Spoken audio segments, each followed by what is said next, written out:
Hello guys, welcome to our new how to do the POKÉRADAR video. I hope you guys will enjoy the video. Leave a like if that is, and if you're new to my channel, please subscribe. We do like daily live streams and everything, so hope to see you in one of my streams. But now, without further ado, we're going to do some POKÉRADAR hunt. So before you start, definitely make sure enough repels. Definitely make sure you have enough repels. 168 repels. I should be okay with it. Also, make sure you have enough Pokeballs for the hunt that you're doing. Try to use a specific Pokeball for a specific hunt. So basically, if you're hunting in caves, go for a Dust Ball. I mostly use Quick Balls, but like if I'm going for lower level Pokemon, I will probably use a Nest Ball. So definitely make sure you have enough of the Pokeballs that you need. That's something you definitely have to make sure of. Don't use this. Don't use this. I already messed up my chain with that once, so please just use the buttons. Don't use the joypad. Use the buttons, much better. Also, try not to go like if you're standing right here, the patches above me. So all of this can like the closest by can shake. But also these can shake, and that's also something that maybe can messes up your chain. I'm not definitely sure about it, but I wouldn't even try. I'm always trying to get like patches. Like I don't even hunt in this patch anymore because so far my chain broke every time. But I have hunted somewhere else as well. Wait, first I'm gonna let you see how it actually works. So I would always save. Just save before you start the hunt. So if you break your chain, you can just like close off your game, open up your game again, and you just have all your items back. So I would definitely do that because otherwise you're just messing with your own Pokédollar money. So and then the POKÉRADAR. Otherwise you can't do the POKÉRADAR hunt. So definitely make sure you have this. I always just make sure that I only register the POKÉRADAR when I'm using it. Just to be sure, because otherwise if you press the wrong button and you have like the bike or you have the Explorer kit, you can maybe mess up your chain and just break your chain as well. Also, what else breaks your chain? Leaving the route breaks your chain. Encountering a Pokemon that's not a shaking grass. Oh yeah, a battle with a random person in that route also breaks your chain. Closing your game breaks your chain.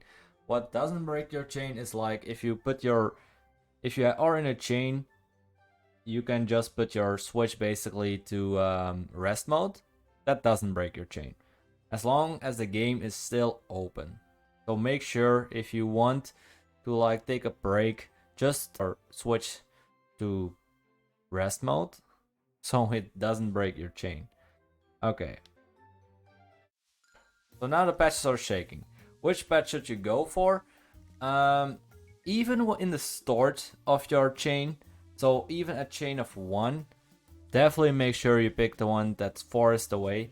Some people would say that it doesn't make a difference, but I think it does make a difference. Because like I have a lot of chains that broke at like 1. So I think it definitely makes a difference if you go for the farthest away in the start already. So I would just go for the farthest away one. So let's go for that one.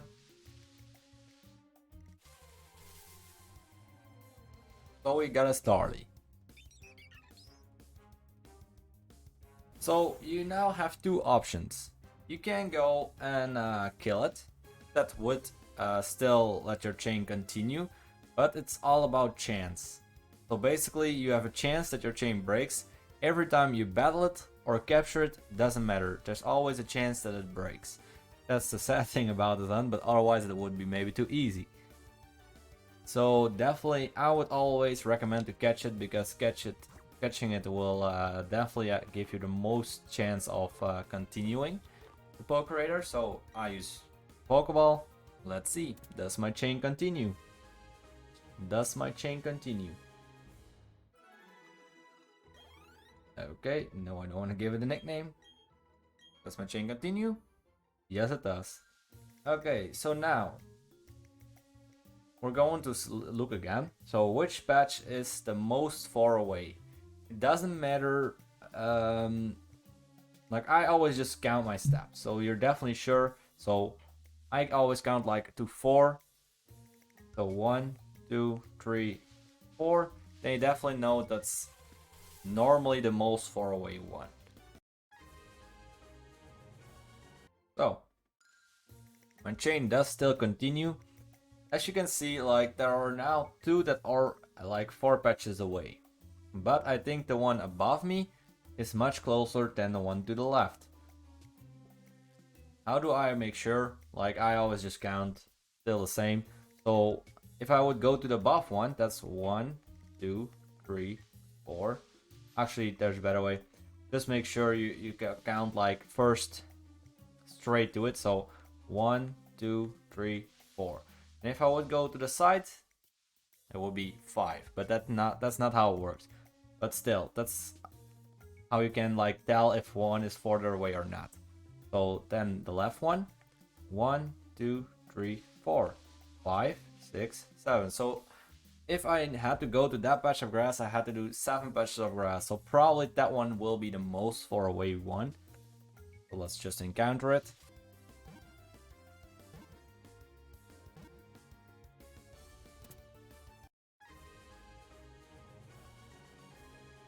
So my chain still does continue. So as long as we can keep doing this and or your chain doesn't break, basically, you are gonna get increased shiny odds and better IVs Pokemon, basically. But how can you tell? You also can have like this on your screen. That's a Pokécatch app. You can get it from Professor Oak when you first encounter. How was that place called again? Let me check real quick. So the first time you are going to Route 221 and you go to Ramanas Park. You can get it from Professor Oak, but you have to have seen like every Pokemon in the Sinnoh decks, I guess. I'm not certain about that actually, but you have to have seen every Pokemon for POKÉRADAR, so I guess you also have to have seen every Pokemon before you can get the encounter Pokétch app. So basically, as you can see, we're now at a chain of 3. If we would go further and further, the most people will go to a chain of 40. Why? A chain of 40 gives you a chance of getting a shiny and 1 in 99 chance. But I will always go to a chain of 39, just because if you have a chain of 39, you already have 1 in 200 odds. So I'd rather have definitely a shiny than my chain breaking on a chain of 40 and have to start all over again.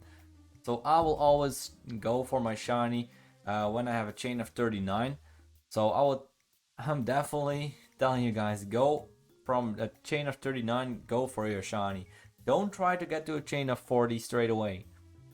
Because if your chain breaks, I'm definitely gonna tell you you're gonna be so sad. You're gonna be so sad. Okay, let's just continue. Let's do another one. Let's see. Is this one? I actually didn't check to be honest. But let's see. Oh, still, the Starly gives me a horror. Starlies give me horror, you guys. As well. I got a shiny uncatchable Starly in my Turtwig hunt. Another reason why you should join the stream.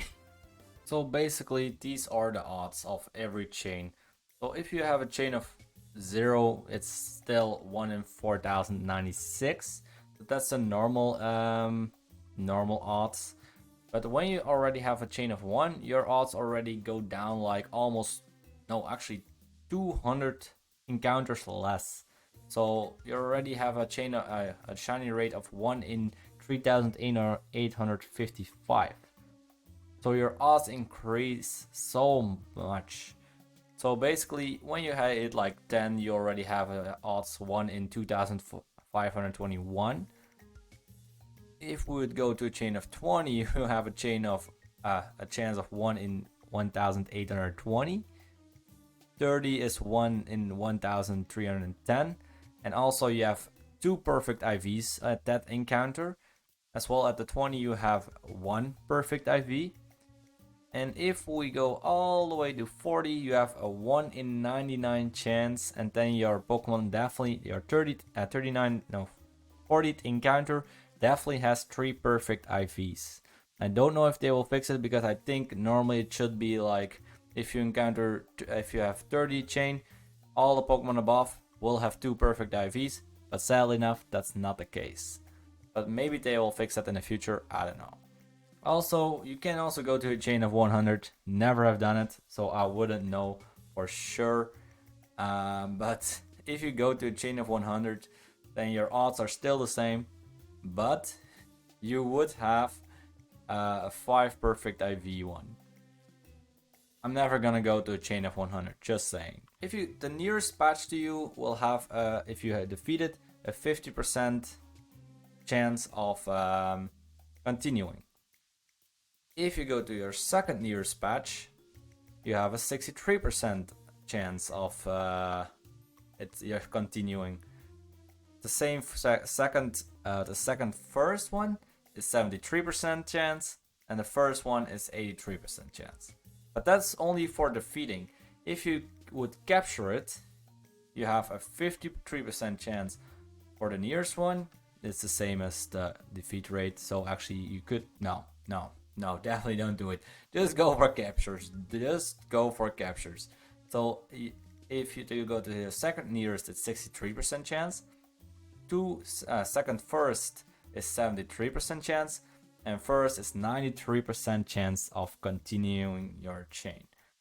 Just saying, guys, 7% is still a lot if you're doing the chains.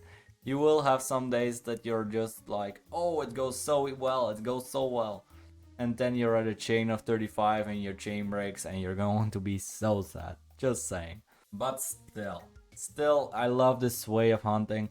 I hope you guys love it too. That this like explanation of me like made a little bit of sense of one way or another. I'm definitely gonna try to like continue this chain. Maybe we'll get a shiny, maybe we don't. We'll just see. So I will see you guys when my chain breaks or when I get a shiny. But you guys, also still thanks for watching. Hope you liked the video. Hope you enjoyed yourself and learned maybe something. And I will see you when something shines or when it breaks. Bye.